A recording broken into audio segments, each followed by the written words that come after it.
menyalahgunakan suara yang kami telah persembahkan, mencoba menyalahgunakan suara yang kami telah coblos dengan hati nurani kami, lalu mereka sia-siakan, mereka hianati. Ya Allah, kami berdoa, sengsarakan hidup mereka dunia akhirat.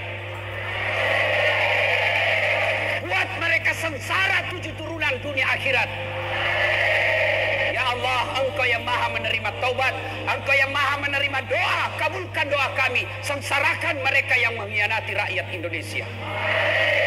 Kalian yang merasa haus dengan jabatan, tidak pernah puas dengan jabatan, sudah punya milik kiri kanan, perusahaan kiri kanan dia punya, jabatan sudah dikasih oleh rakyat, tapi jangan ngomong seenaknya, jangan kau bicara seenaknya, sehingga rakyat Indonesia bisa bertengkar. Kami ini Ustadz sudah ceramah kiri kanan, masuk keluar hutan, melewati sungai, melewati daratan yang sangat susah ditempuh berjam-jam, berkilo-kilometer kita lalui. Untuk apa? Mendakwakan kepada seluruh umat Islam. Jangan ribut gara-gara pemilu, tapi bisa ribut gara-gara apa? Pejabat di pusat seenaknya ngomong. Kurang apa kita rakyat Indonesia? 5 tahun kau bohongi kita, datang kau lagi bawa sarung, dipilih kau sedek. Didoakan malah, coba dengar-dengar itu setiap ada acara resmi kenegaraan. Selalu rakyat Indonesia doakan pemimpinnya. Ampuni dosa dan kesalahan pemimpin kami. Rahmati pemimpin-pemimpin kami. Padahal sudah makin hianati. Masih didoakan. Kurang apa rakyat kita? Jadi tolong, mari laksanakan tugas kalian dengan sebaik-baiknya. Jangan kau salah gunakan jabatanmu. Ketika kau salah gunakan jabatanmu, kau bisa lolos dari rezim dunia. Tapi demi Allah, kau tidak akan lolos di akhirat kelak.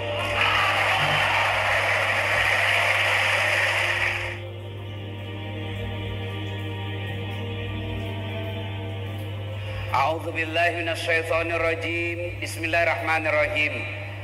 Ya ayyuhalladzina amanu taqullaha haqqa tuqatih wa la tamutunna illa wa antum muslimun. Wahai orang-orang yang beriman, bertakwalah kalian kepada Allah dengan sebenar-benarnya takwa, dan janganlah kamu mati kecuali dalam keadaan beragama Islam. Ayat ini tiap Jumat Allah bacakan melalui khutbah Jumat. Ayat ini tidak sah khutbah Jumat apabila khatib tidak membaca ayat ini. Dan seolah-olah ayat ini tidak masuk akal. Jangan kamu mati. Memangnya mati itu kita yang ngatur. Mau mati atau tidak, siap atau tidak, pasti mati. Tapi ayat ini seolah-olah bilang, jangan kau mati. Memangnya mati kita yang mau? Mati ini semua pasti. Mau atau tidak, siap atau tidak, pasti mati. Orang kaya, orang miskin, raja-raja, rakyat biasa, bupati,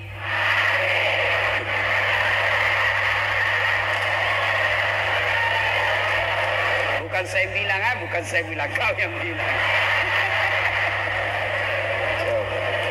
Orang kaya, orang miskin, raja-raja, rakyat biasa, ustadz, lebih kencang. Semua mati.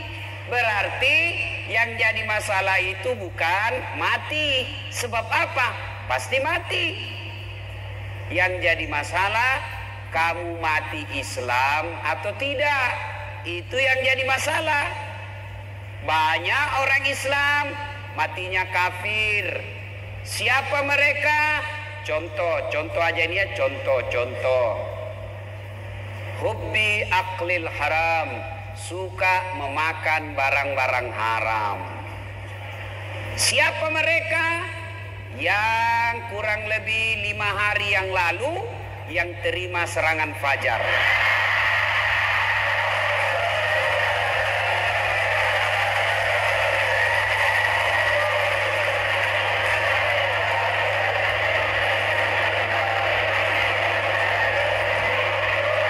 Katanya majelis taklim, katanya rajin pengajian, Katanya Islam. Datang caleg, dia bilang, wane piro. Sekarang majelis taklim juga sudah mulai politik praktis. Pak, suara majelisku 300 orang. Gampang saya arahkan, tapi kami butuh jilbab.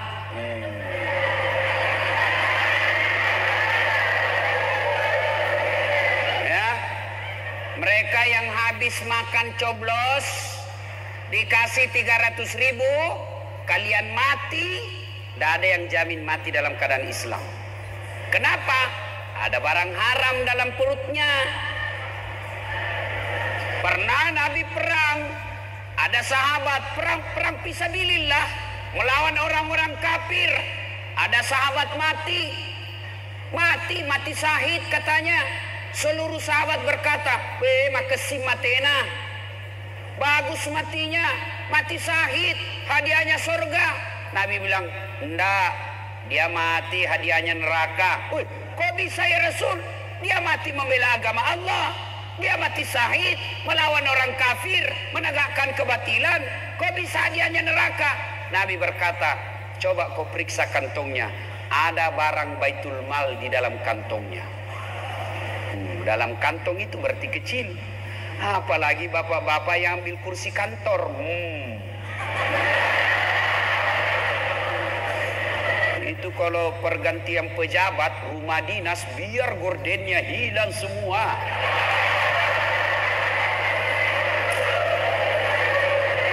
Ada begitu di sini.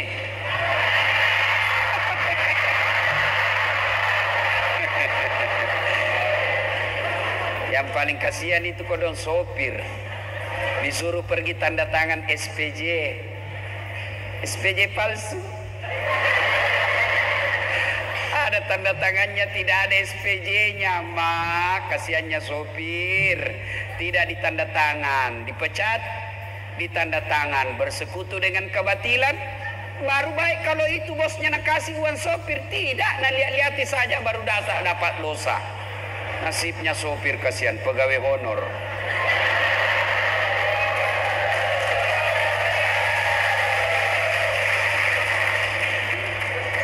Bisa mati dalam keadaan kafir. Kenapa? Habis makan barang haram. Apalagi yang bisa membuat kita mati kafir? Duda. Ada duda di sini. Wah, dia bilang anaknya, "Mbak, nggak usah bapak menikah. Apalagi bapak menikah, usia sudah 65 tahun, sudah tua, sudah pensiun. Apalagi mau menikah, kasih malu-malu kami anaknya. Matuani mak bene sih. Nggak usah pak." Oi, dengar kalian yang selalu larang bapaknya menikah yang sudah duda. Dengar, bapakmu bisa pensiun, bapakmu bisa jadi tua, tapi itu laki-laki tidak ada pensiunnya jenis kelaminnya. Hidup duda. Takbir.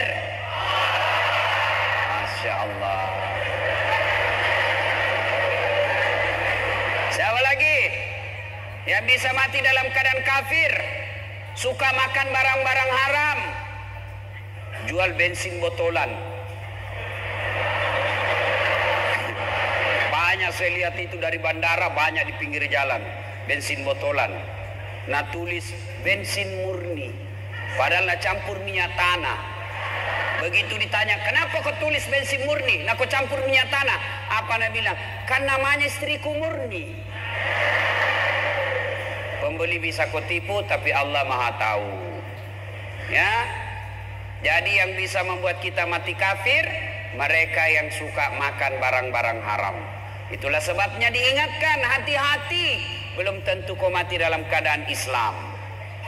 Wa qala idzan, Allah kemudian berfirman, bismillahirrahmanirrahim, ya ayyuhalladzina amanu dukhulu fis-silmi kaffatan wa la tattabi'u khutuwatis syaitan innahu lakum adu mubin. Wahai orang-orang yang beriman, masuklah engkau ke dalam Islam secara sempurna, bukan Islam pencitraan, bukan Islam karena pil caleg, bukan Islam karena pilpres, Begitu mau dipilih penampilannya kala ustad, pakai songkok, pakai gamis, pakai serban, pegang tasbih, pasang baleho, siap bersama umat. Baru tidak pernah didapat di masjid.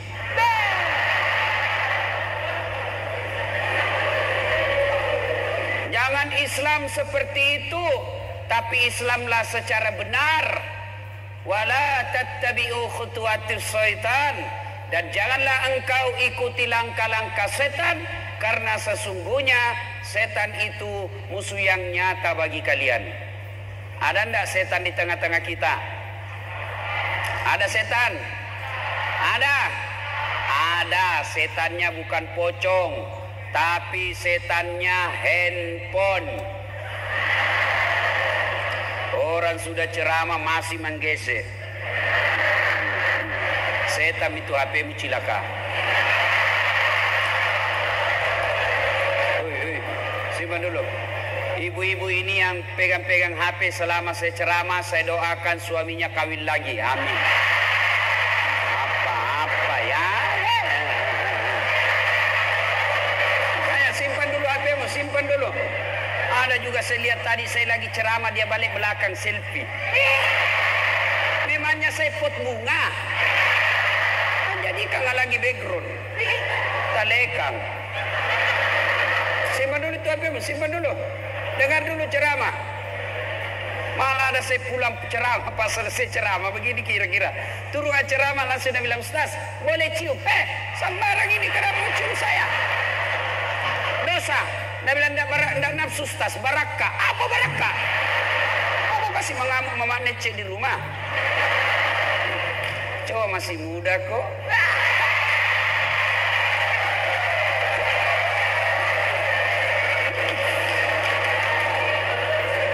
Simpan dulu HP-nya Pak, simpan dulu. Adek, simpan dulu. Selama ibu bapak pegang HP, tidak kita perhatikan ceramahku. Simpan dulu. Mau lihat, ada rekamannya nanti di YouTube saya, silahkan simak. Ada, lebih bagus lagi suaranya. Gambarnya juga agak lebih bagus. Ya, simpan dulu HP-nya. Ada tuh itu pura-pura. Padahal hatinya dia kok HP baru. Sekali ditahu ada HP-nya. Wa khalairan, Allah kemudian berfirman, Bismillahirrahmanirrahim. Innallaha wa malaikatahu yusalluna ala nabi. Ya ayyuhalladzina amanu sallu alaihi wa sallimu taslima. Sesungguhnya Allah dan para malaikatnya bersalawat kepada Rasulullah Muhammad sallallahu alaihi wasallam. Maka wahai orang-orang yang beriman, bersalawatlah kalian kepada Rasulullah dengan sebaik-baik salawat. Allahumma salli ala Sayyidina Muhammad wa ala ali Sayyidina Muhammad. Salatullah salamullah ala toha rasulillah. Salatullah salamullah ala yasin habibillah. Kita tes suara dulu ya, mana lebih kencang suaranya ibu-ibu dengan bapak-bapak. Ya, bapak diam dulu, diam. Ibu-ibu dulu, kencang suaranya bu ya.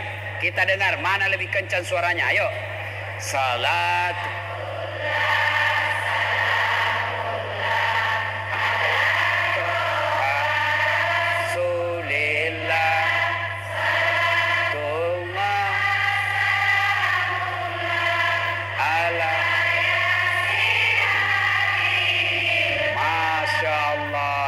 Kencang 9,5.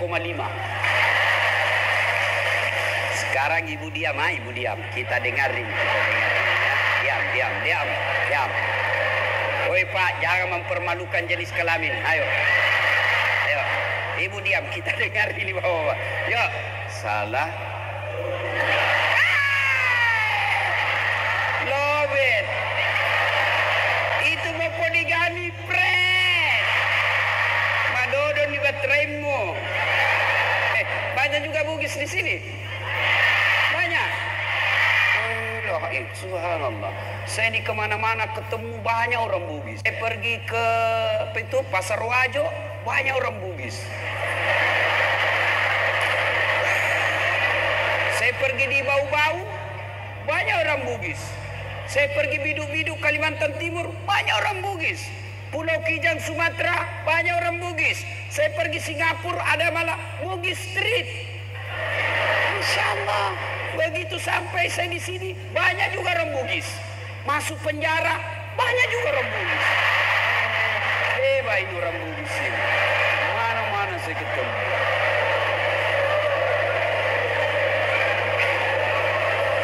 Ibu bapak, saudara-saudara sekalian, teristimewa yang kita hormati, Bapak Bupati Kolaka Timur beserta Ibu Bupati yang juga perempuan, Ketua DPRD-nya juga perempuan, Ketua PKK-nya juga perempuan, istrinya juga Bupati juga perempuan, Pak Sekda laki-laki, istrinya Pak Sekda juga perempuan. Dan malam ini juga dipenuhi perempuan. Masya Allah. Ini ulang tahun ke-6. Ibaratnya kalau anak manusia, ya anak-anak ngopi kesih, baru mulai bertumbuh. Ulang tahun ke-6 ini saya mau kasih oleh-oleh yang apabila Anda lakukan, Anda akan sukses. Kabupaten Kolaka Timur akan sukses, bisa jadi melewati kesuksesan Kolaka yang sudah lama puluhan tahun jadi bupati. Mau? Nabi kasih resep 5 saja. 1 kata Nabi, utlubul ilm, belajar ko bos, mak guru ko. Nah, kalau Kolaka Timur mau jaya, mau hebat, bahkan melebihi kota Kendari dan Makassar, pertama kata Nabi, kalian nuntut ilmu pengetahuan, belajar. Maka besok Pak Bupati panggil Kepala Dinas Pendidikan. Pak Kadis, sini dulu. Nah, kau cari tamatan SMA yang tamat tahun ini, mereka yang cerdas-cerdas, mereka yang punya pengetahuan hebat, mereka yang punya keterampilan luar biasa, carikan universitas terbaik di Indonesia. Kami Pemdanya yang biayai.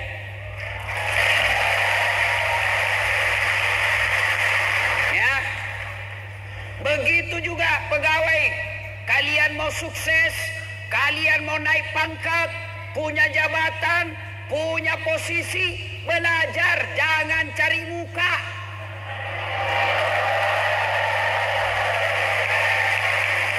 Banyak pegawai dongok, beleng-beleng, modal apa? Modal cari muka.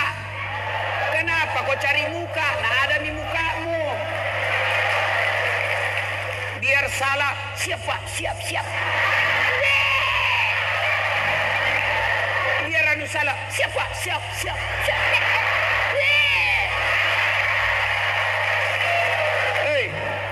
Mau maju, belajar. Bagaimana kita mau belajar Ustadz? Kita kerja dari Senin sampai Jumat, maka manfaatkan Sabtu Ahad belajar. Tidak bisa kita pergi belajar di Kendari, belajar kok di Google, belajar kok di medsos, belajar kok di media sosial, cari ilmu yang bermanfaat, googling kok, cari bagaimana pelayanan prima, cari di situ. Bagaimana cara berbicara yang baik, cari di situ. Supaya apa? Tambah otak, cerdas berbicara. Cerdas, insya Allah bupati cari orang cerdas. Bupati juga cari anak buah yang cerdas. Jangan cari yang suka cari muka. Ya, kalian para pegawai, isi dirimu dengan keterampilan, isi dengan skill. Supaya apa? Supaya punya angkat derajat. Ya, jangan dengki, jangan sentimen. Sudah bodoh, pendengki. Sudah dongok, seriati. Beleng-beleng. Nah, bilang apa itu? Saya ini sudah 10 tahun di Dinas Pendidikan. Kenapa tidak dipromosi-promosi? Ini baru 2 tahun sudah dipromosi. Dengar kok, betul ini baru 2 tahun bekerja tapi otaknya Pentium 4. Kamu sudah 10 tahun Pentium 1. Disuruh, bagaimana kau mau maju? Disuruh bikin surat, siapa bupati? Sudah selesai. Sudah Pak, tinggal di print. Belum itu.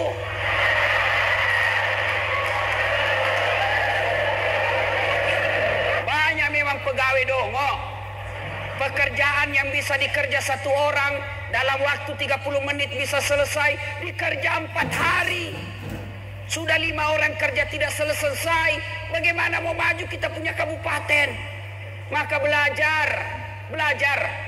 Tidak ada pilihan.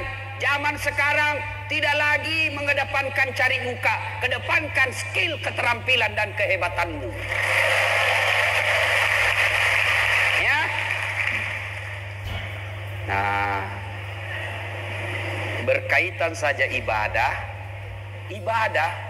tanpa ilmu menderita. Contoh, Ramadan. Saya pernah ceramah, saudara-saudara sekalian, kalau Ramadan itu ada yang disebut puasa kafarat, denda. Kenapa bisa jadi denda? Sebab dia berhubungan badan pada siang hari. Langsung dia bilang, kalau malam, saya bilang boleh. Kalau malam silakan. Yang tidak boleh dari makan sahur sampai buka. Jangan kau coba-coba. Kalau kau coba-coba puasa kau 60 hari berturut-turut. Yang boleh dari maghrib sampai subuh. Boleh. Selesaikan ceramah begitu, tiba-tiba ada bapak-bapak datang dan bilang, Ustaz, serius Ki itu bilang tadi? Yang mana? Yang bilang, yang malam boleh Ji. Iya Pak, boleh kalau malam. Siang yang tidak boleh. Serius Ustaz, serius. Boleh kalau malam. Dia bilang, Masya Allah Ustaz, saya 5 tahun biar malam tidak juga. Dia bilang, kadongo kok. Makanya belajar. Iya. Ada lagi. Ya, anak muda, anak SMA tanya, Ustaz, bagaimana hukumnya mimpi basah ketika siang hari bulan suci Ramadan? Lagi puasa tiba-tiba mimpi basah. Bagaimana hukumnya Ustaz? Begitu bangun langsung mandi, puasamu tetap sah. Tetap sah. Yang penting mimpi. Jangan kau kreatif sendiri. Batal. Ayo, itu ibadah. Ya, ibadah saja susah tanpa ilmu. Maka belajar. Ibu-ibu belajar. Tidak usah belajar make up. Lebih baik belajar mendidik anak. Ibu-ibu tidak usah belajar bagaimana cara jalan yang bagus. Keren. Lebih baik belajar bagaimana melayani suami yang baik.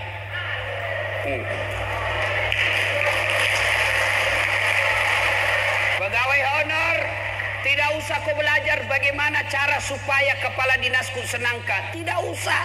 Lebih kau belajar bagaimana supaya kau bisa terangkat jadi pegawai tetap. Nah, bilang PTT, pegawai tidak tetap. Sudah itu TTP, tetap tidak pegawai ya.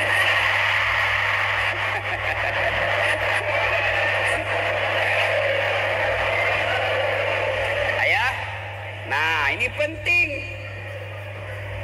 Ali bin Abi Thalib, sahabat Nabi yang paling cerdas, yang juga sepupu satu kalinya Nabi, pernah ditanya, ya Ali, jika engkau disodorkan antara ilmu dengan harta, pilih mana Ali? Ibu-ibu, kalau saya tanya Ki, Pak Bupati kasih Ki handphone dengan kitab Durratun Nasihin, pilih mana Ibu? Pilih mana? Kitab. Pencitraan misalnya. Pasti apa? Pilih apa? Handphone. Tapi Ali dipilih. Ali, ini uang, ini ilmu. Kau pilih mana? Ali bin Abi Thalib berkata, saya pilih ilmu. Kenapa pilih ilmu? Ada 3 kelebihan ilmu dibanding harta. Apa itu? 1, harta setengah mati kau jaga. Ilmu dia jaga kau.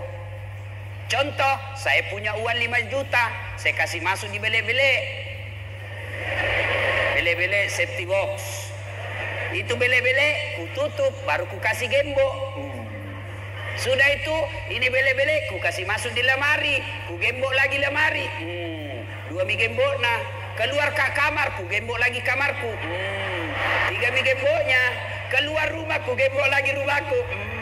4 mi gemboknya, keluar pagar, ku gembok lagi pagarku. 5 gemboknya, sampai di kantor hilang kuncinya. Kok setengah mati kita jaga itu uang, tapi ilmu dia yang jaga kita. Mana buktinya? Pak Bupati. Ada yang jaga. Siapa yang jaga? Satpol PP. Kemana-mana dikawal sama Satpol PP. Piu, piu, piu, piu, piu, piu. Polisi setengah.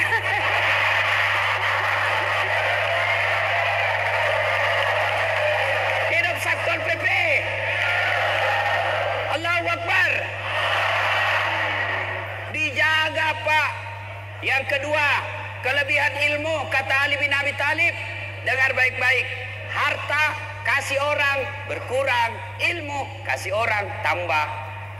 Saya punya uang 10 juta, ku kasih sepupuku 5 juta, maka uangku nilainya tinggal 5 juta kurang. Sebaliknya, saya punya ilmu, saya ajari ibu majelis ta'lim Al-Fatihah, hafal Al-Fatihah, hilang Al-Fatihahku, tidak, tambah, makin banyak orang tahu. Al-Majariah. Iya Bu, tidak ada orang saya ajar Al-Fatihah, hafal Qodiah, begitu hafal, waladhdallin, nah hafal, mana Al-Fatihahku? Jelas. Nah, yang ketiga, kata Ali, dengan ilmu kau bisa dapat harta, tapi dengan harta belum tentu kau dapat ilmu. Saya ulang, dengan ilmu kau bisa dapat harta, dengan harta belum tentu kau dapat ilmu. Contoh, ada orang kaya, banyak duitnya, tapi tidak tahu membaca. Pergi jum pandang, masih selesai. Masuk di mall, mapamula na eja, terbuka itu tangga lift. Lang lift itu yang naik turun butuh. Ada tertulis merah na eja, open. Open. Besar na pembikin kuenya ini. Open. Nah bayangkan pembikin kue na istri dari rumah. Lepo na nasa pabuah bepane ye. Wah ilaha illallah. Tiba-tiba terbuka itu. Ada orang Cina masuk. Nah bilang, ajak utama. Yang kau masuk panas. Masuk juga ini orang Cina. Tak tutup. Goyang. Begitu terbuka kembali, keluar orang Irian. Nah bilang, memang jangan kau masuk.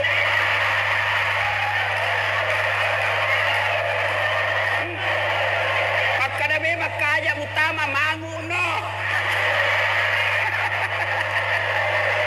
Ayo, coba. Banyak uangnya, tapi beleng-beleng.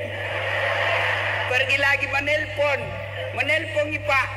Belum ada HP waktu itu, wartel. Masuk dia di wartel, langsung saja bilang, halo, ambokmu. Nggak ada pencet dulu nomornya. Aku bilang pencet dulu. Tapi sudah kepencekan. Di mulut dah simpan di telinganya. Ya di telinga dah simpan di mulutnya. Halo.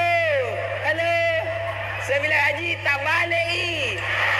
Dan sudah bilang lagi, loha. Lebih hancur. Ayo. Bahayanya. Makanya, biar banyak uang, kalau beleng-beleng susah. Dibawa makan. Ini bahayanya kalau tidak ada ilmu. Bawa makan ke restoran mewah, magam, enak semua makannya. Turun selesai, keluar dari restoran, bertanyalah anaknya kepada bapaknya yang kaya. Magembo, menyamam moga, enak gitu makanan tadi. Dah belum enak mana nak. Semuanya enak. Satu saja yang aku suka. Satena uama dek nami lo tama, ku telan-telan tidak mau masuk, setengah mati ku telan tidak mau masuk. Nah bilang anaknya, yang mana Pak? Nah bilang, yang tipis putih, ternyata tisu.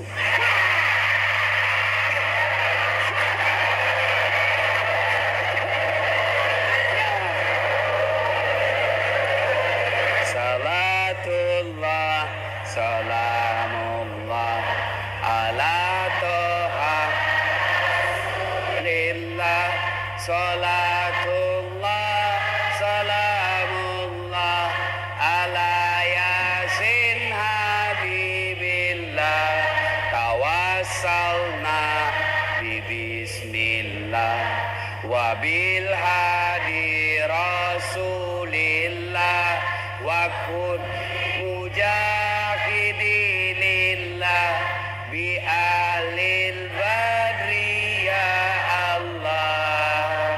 Satu, Kolaka Tibur mau sukses, ayo masyarakatnya, pejabatnya, pemerintahnya belajar.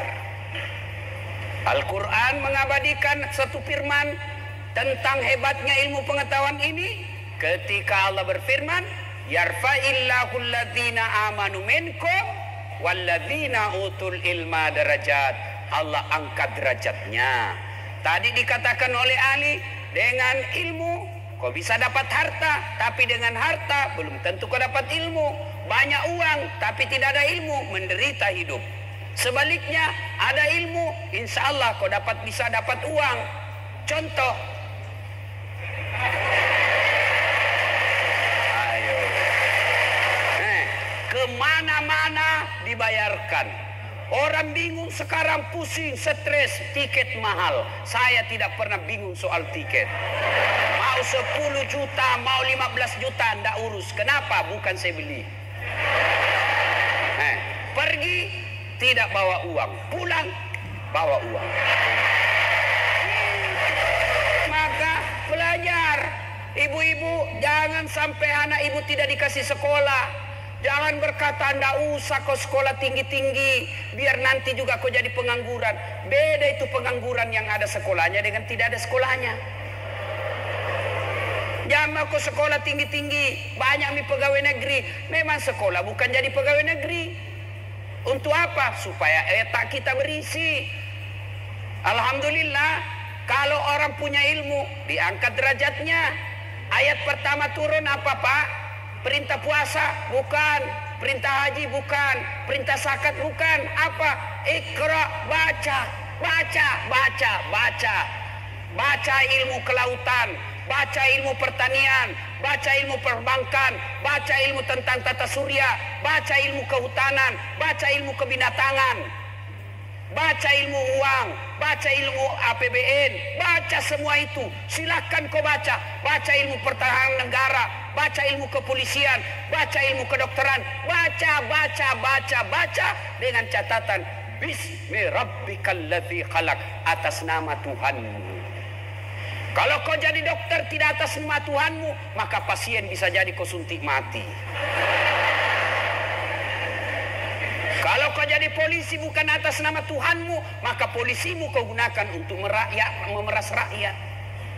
Kalau jadi kau pegawai kau tidak bukan atas nama Tuhanmu, maka kau korupsi kiri kanan. Maka atas nama Tuhanmu. Belajar. Jangan pernah ibu bilang, jangan anak kasih asia mbokmu, jangan masih sekolah, dek kagak duit nambokmu. Ingat, ambokmu amboknya tidak duanya, tapi Tuhannya amboknya maha kaya. Bapak kalau lihat gelar saya tadi itu, bandingkan pekerjaan bapak saya, tidak mungkin sekolah aku tinggi. Tidak mungkin, bapakku tidak ada kerjanya, petawin penggarap, tapi alhamdulillah bisa sekolah tinggi-tinggi. Allah maha kaya. Bapak saya miskin, tapi Tuhanku maha kaya. Mamaku miskin, hanya ibu rumah tangga, tapi Tuhanku segala-galanya bisa diurus. Maka saya sekolah anak, ada tonji itu rezekinya anak tak. Jangan bilang, jangan mau kena, sudah mina, tamat mau saja SMP. Yang pintar bisa aku membaca menulis. Jangan, kasih sekolah. Mudah-mudahan sekolahnya tinggi, diangkat derajatnya, nanti anaknya yang kasih bisa naik haji bapaknya. Tuh, belajar, ya. Jangan menjadi masyarakat yang bodoh. Karena kalau kita bodoh, nah kasih bodoh-bodoh ke orang. Ya, kebodohan mendekati kekafiran, kebodohan mendekati kebatilan. Maka banyak orang masuk neraka juga gara-gara bodohnya. Karena bodohnya itu gampang disogo. Biar uang 100.000 rupiah mau minat pilih meskipun tidak sesuai hati nuraninya. Ingat, saya tadi dibisi Pak Bupati, tahun depan mau lagi pilkada. Ya, jangan lagi terulang itu uang money politik. Saya tanya Ki Pak, tolong jawab dengan jujur. Ada ndak yang jadi kaya gara-gara terima uang serangan fajar? Ada? Ustaz, kaya miskin sekali dulu itu. Kaya karena terima uang 300.000 langsung kaya. Tidak ada. Tidak ada juga orang miskin gara-gara dia tolak serangan fajar. Ini malah itu ada, saya lihat itu tulis depan rumahnya. Di pintunya tulis, siap menerima serangan fajar.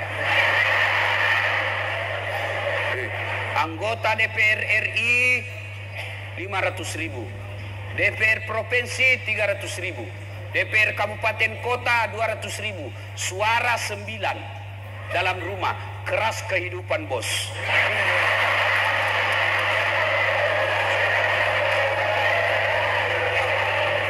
Ya, satu, dua. Kalau mau sukses kata Nabi, yang kedua kata Nabi, silul arham, sambungkan persaudaraan. Ajak musi salah-salah, jangan kau bercerai-berai. Kabupaten Kolaka Timur mau maju, maka pakai filosofi kata Nabi, umatku itu, masyarakat Kolaka Timur itu seperti satu badan. Coba lihat badan kita Pak, tangan kanan gatal tanpa disuruh kiri yang garuk. Tangan kiri yang gatal tanpa diundang kanan yang garuk. Gatal dua-duanya kerjasama. Ya, iya. Kata Nabi, umatku itu seperti badan ini, satu sakit yang lain ikut merasakan. Ada anak muda jalan-jalan malam minggu pergi menyatakan cinta, mau pergi ketemu pacarnya, tiba-tiba mati lampu, tahan tuh kakinya. Kakinya tahan tuh, langsung mulutnya berteriak. Padina kesi. Padahal kakinya itu tahan tuh, kenapa mulutnya teriak? Ayo, kakinya tahan tuh, mulut teriak, mata mencari. Mana mian robek? Kasina. Ayo, langsung mulut meniup. Tangannya langsung cari obat. Coba, kaki yang tahan tuh, mulut langsung teriak, mata mencari, mulut meniup, tangan mengobati. Tidak ada orang tahan tuh kakinya. Rasa kopi kok jalan. Masih mau kok jalan mau kopi. Iya toh? Iya. Ada ndak orang tahan tuh kakinya? Uduk pai lodo jok kecilaka. Nggak ada Pak. Begitu. Apa aplikasinya? Apa prakteknya di Kolaka Timur ini? Mari satu rakyat susah yang lain ikut merasakan. Maka rakyat Kolaka berkata, jangan kau ganggu polisiku, jangan kau ganggu camatku, jangan kau ganggu jaksaku, jangan kau ganggu tentaraku, jangan kau ganggu bupatiku, kau ganggu mereka. Saya masyarakat Kolaka Timur kau hadapi. Itu. Para pejabat juga begitu. Bupati, sekda, camat, tentara, polisi, anggota DPR, bilang ke mereka masyarakat, jangan cemas, ada yang ganggu kalian, ada yang melecehkan kalian, masyarakat Kolaka Timur ada yang ganggu kok, kami pejabatmu yang akan penjarakan mereka. Begitu, jangan malah pejabat memeras rakyat, ngurus KTP pura-pura tidak ada tanda, lawe keluar di Pak Camat. Ada di Pak Camat datang bilang macet polpingnya. Begitu ada pelapisnya di bawah, sini cepat. Jangan begitu. Ini namanya ukhuwah, persaudaraan, masih dikit. Coba lihat ini jari-jari kata Nabi. Umatku itu seperti jari ini. Coba lihat kita jari-jari Pak. Kalau dia kompak, bersatu ini jari-jari, membentuk kepalan tinju, maka bisa nak copot giginya orang. Jangan kau ganggu, gesok kok. Itu. Tapi kalau dia cuma jari kelingking, apa ke bisa lakukan ini. Artinya apa? Kalau masyarakat Kolaka Timur pemerintahnya tidak bersatu, maka dia hanya bisa menjadi seksi kebersihan. Ya, Al-Quran mengajarkan betapa pentingnya persaudaraan ini. Wa'tasimu bihablillahi jami'a wa la tafarraqu. Berpegang teguhlah engkau kepada tali persaudaraan agama Allah dan janganlah engkau bercerai-berai. Ya, ayo saudara-saudara sekalian, Bapak Ibu, kenapa biasa orang berpecah belah? Agak sabakna biasa nasi salah-salah tahu bertengkar. Apa biasanya? Satu gara-gara pemilu, nih lewat nih. Sudah selesai maki mencoblos, maka tidak ada lagi 01, 02. Yang ada 01 tambah 02 menjadi 03, apa? Persatuan Indonesia. Tidak ada lagi kubunya Prabowo, kubunya Jokowi. Kita bangsa Indonesia. Sudah, utamakan persaudaraan dan persatuan. Kalian juga para penyelenggara pemilu, KPU, Panwas, polisi, tentara, ASN, kami rakyat Indonesia sudah memberikan kewajiban kami membenarkan suaranya, mencoblos apa yang sesuai kalian anjurkan. Tolong jaga baik-baik suara kami. Bagi aparat yang mencoba-coba mengkhianati rakyat Indonesia, mencoba menyalahgunakan suara yang kami telah persembahkan, mencoba menyalahgunakan suara yang kami telah coblos dengan hati nurani kami, lalu mereka sia-siakan, mereka hianati, ya Allah kami berdoa, sengsarakan hidup mereka dunia akhirat.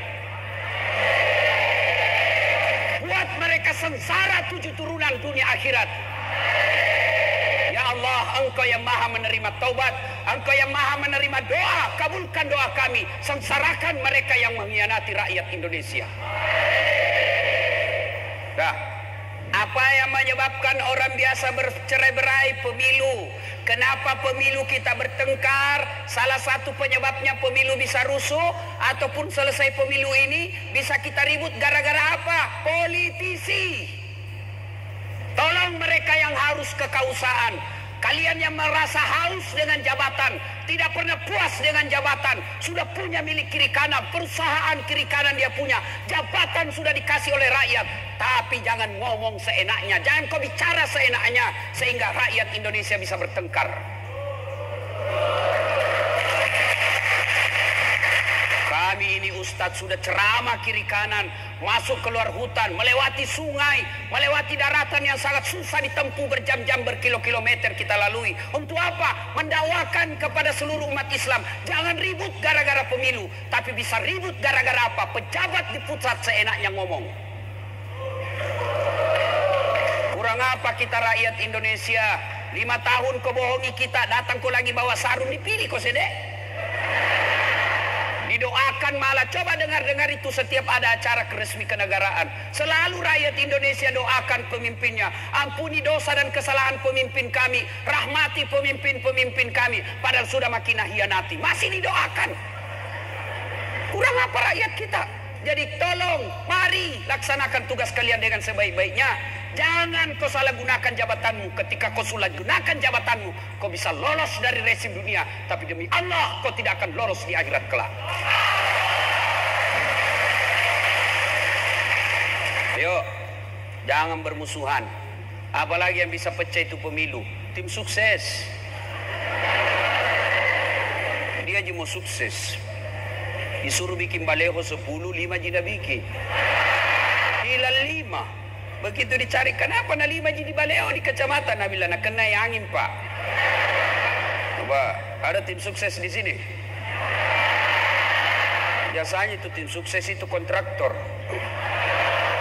Pernah kita dengar ceritanya kontraktor di akhirat? Jadi itu baku SMS itu penghuni sorga sama penghuni neraka. Baku SMS. Nah bilang penghuni neraka, bagaimana kabarmu di situ? Nah bilang penghuni sorga dulu. Tanya sama penghuni neraka, bagaimana kabarmu di situ? Ces, nah bilang dede, ndak ada enaknya di sini. Dibilang dia rezeki terus. Ndak ada jam istirahat, ical laki mat teruk. Nah bilang kau ya di sorga bagaimana? Nah bilang masya Allah enaknya ini di sorga. 1 laki-laki 7 bidadari. Ini bidadari perawan terus, tidak pernah kentut. Masya Allah. Lalu Nabi bilang ini penghuni neraka, bolehkah kami jalan-jalan ke situ? Nabi bilang sini mako, tapi bagaimana caranya? Nabi bilang penghuni neraka tenang mako, kan penghuni neraka itu rata-rata kreatif. Nabi bilang tenang nih, maksudnya kami bikin jembatan dari neraka, kamu juga bikin jembatan dari surga. Kita ketemu di tengah, setuju? Setuju. Lelang proyek. Keluar pemenang tender. Waktu pekerjaan 3 hari. Hari pertama proyek dari neraka sudah selesai 50% jembatannya. Hari kedua selesai 70%. Hari ketiga tuntas, efisien dan efektif. Sementara jembatan dari surga belum juga dimulai. Dari lihat, kenapa ini proyek dari surga belum dimulai? Berteriak Raini dari surga, dari neraka.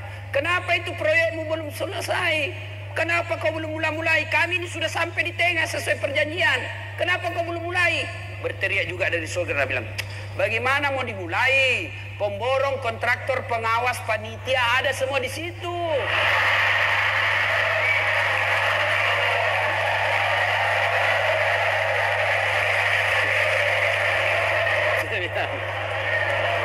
Di sini kasihan penghafal Quran, tidak tahu mas campur semen. Nah, ibu bapak, saudara-saudara sekalian, bersatu, ya. Apalagi yang bisa membuat kita pecah belah? Hoax, berita bohong. Apalagi yang bisa membuat kita berpecah belah? Sombong. Begitu terpilih jadi anggota DPR, langsung disombong. Jangan sombong gara-gara kau jadi anggota DPR. Kau jadi anggota DPR karena rakyat memilihmu. Ada juga anggota DPR sebelum dicoblos, ini man itu dah yang kita ji. Ini kasih kode kanya ini pale kasih mati na iya kasih. Sekalinya sudah dicoblos terpilih, biar angkat telepon tidak mau Tommy. Jangan sombong. Apalagi bupati, wakil bupati, jangan sombong. 5 tahun ji. Kalau terpilih lagi 10 tahun tidak terpilih, wabillahi taufiq wal hidayah.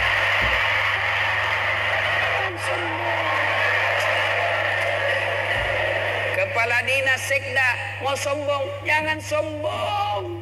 Tergantung ibu bupati. Biar bupati suka ke klub istri dan bupati tidak suka ke kena kau abala. Coba. Ya sudahlah. Oke lah, dia suka ke bupati, dia suka ke wakil bupati, dia suka ke ketua DPR, dia suka ke istri bupati. Pegawai negeri ada batasnya, jangan kau sombong. Apa batasnya? Pensiun. Bisa kau lawang itu umurmu. Jangan sombong. Ya. Apalagi yang membuat biasa orang sombong? Selain pangkat jabatan, apa? Ilmu. Jangan sombong gara-gara ilmu. Allah marah, dicabut ilmumu. Dalam Al-Quran Allah jelaskan, wa ma utitu minal ilmi illa qalila.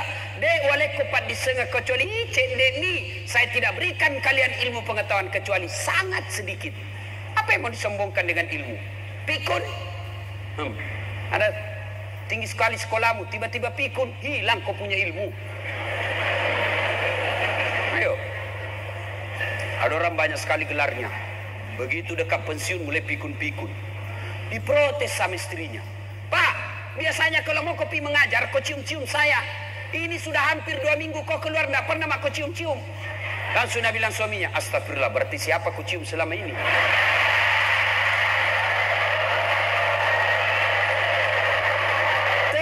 Salah cium, pembantunya nak cium.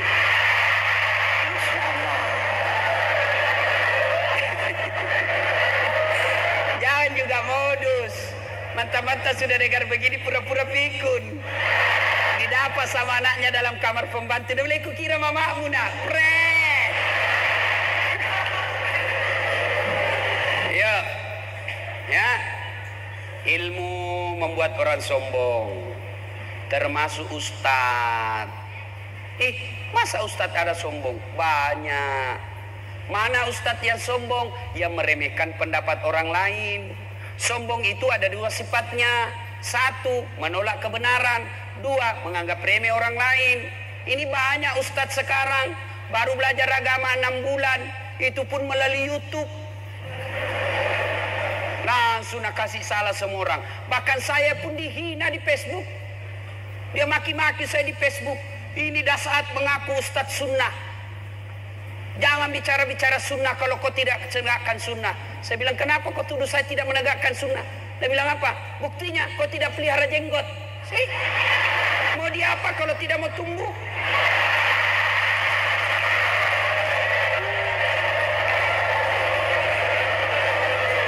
Banyak sekarang ustadz mengaku dirinya ustadz, tapi ceramahnya menghasut. Ceramahnya bikin pertengkaran di antara umat. Bid'ah itu maulid, bid'ah itu Isra Mi'raj, bid'ah itu peringatan usulul Quran, bid'ah itu taksiyah. Jangan lakukan karena tidak ada pada zaman Nabi. Tidak ada pada zaman Nabi menambah-nambah itu bid'ah. Bid'ah itu sesat, sesat itu masuk neraka. Masa gara-gara Isra Mi'raj masukin neraka, bos? Alasannya apa kau bilang sesat? Karena tidak ada pada zaman Nabi. Kalau begitu, kalau tidak ada pada zaman Nabi, tolong juga kau ceramah jangan pakai mic. Kenapa? Karena tidak ada mic pada zaman Nabi. Oleh karena itu kita jangan ceramah pakai mic.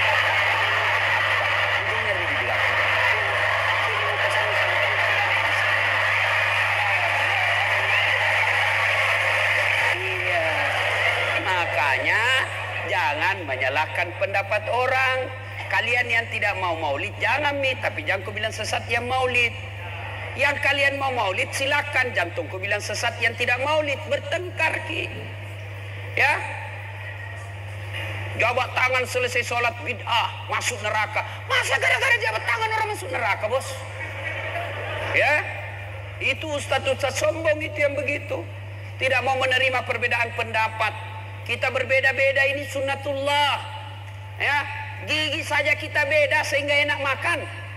Ya, Bapak pernah bayangkan enggak bagaimana seandainya gigi kita satu, tidak ada beda-bedanya. Nah, ini kan gigi kita tiga macam, berbeda-beda. Ada gigi seri yang di depan seperti gigi kelinci, bagi yang kasih potong-potong. Ada gigi taring, ini yang di sini yang aneh, bagi yang apa merobek daging. Yang ketiga ada gigi geraham yang kasih hancur. Kalau keras. Coba bayangkan seandainya gigi seri semua gigi kita. Repotnya itu makan daging. Ya, coba. Maka sunnatullah itu perbedaan. Yang tidak baik adalah menolak perbedaan. Ya. Apalagi kadang-kala membuat orang sombong. Kaya, jangan kau sombong gara-gara kaya. Kenapa? Kaya ada batasnya. Kena tsunami, gempa, miskin habis. Coba, jangan sombong. Allah tidak senang orang yang sombong. Bahkan Al-Quran dalam hadis Qudsi Allah jelaskan ada 3 temannya setan di dunia. 3 teman setan di dunia. Satu diantaranya kata Nabi dalam hadis Qudsi adalah ganiyun mutakabbir, orang kaya yang sombong. Siapa orang kaya yang sombong? Kaya harta sombong, temannya setan. Kaya pangkat sombong, temannya setan. Kaya cantik sombong, temannya setan. Kaya ilmu sombong, temannya setan. Itu temannya setan. Tapi orang masih bilang, kalau dia kaya, kalau dia tinggi jabatannya, dia cantik, terkenal, tinggi ilmunya, sombong, masih orang bisa pahami. Ya pantaslah, banyak uangnya, tinggi jabatannya, terkenal, cantik, wajar. Tapi temannya kok setan. Sudah tidak terkenal, jelek, pengangguran, bau kalepana, sombong. Bukan mako temannya setan, kau sudah jadi setan cilaka.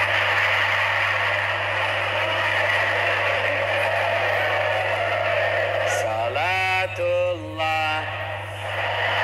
mullah ala toha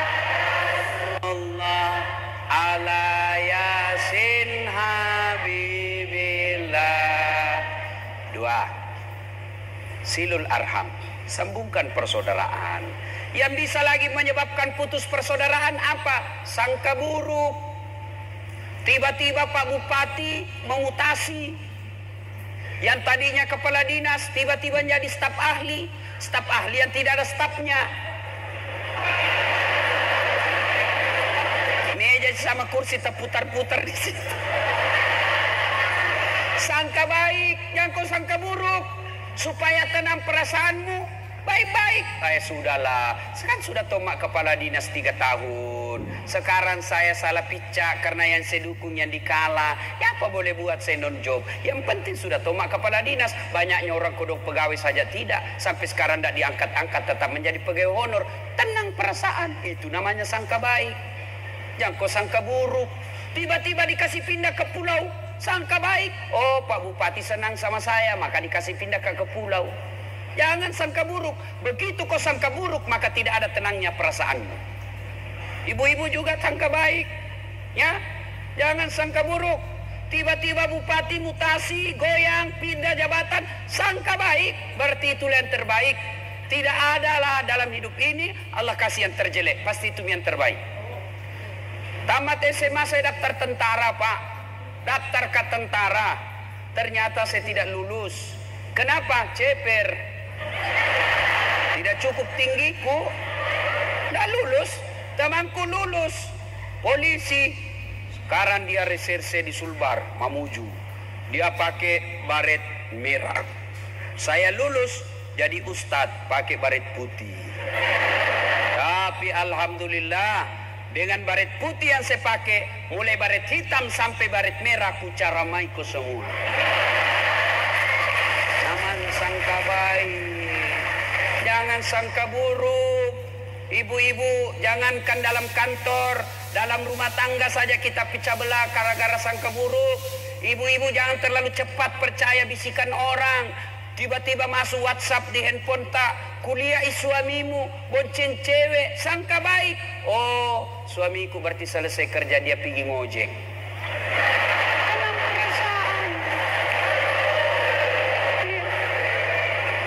Tiba-tiba ditelepon tidak diangkat.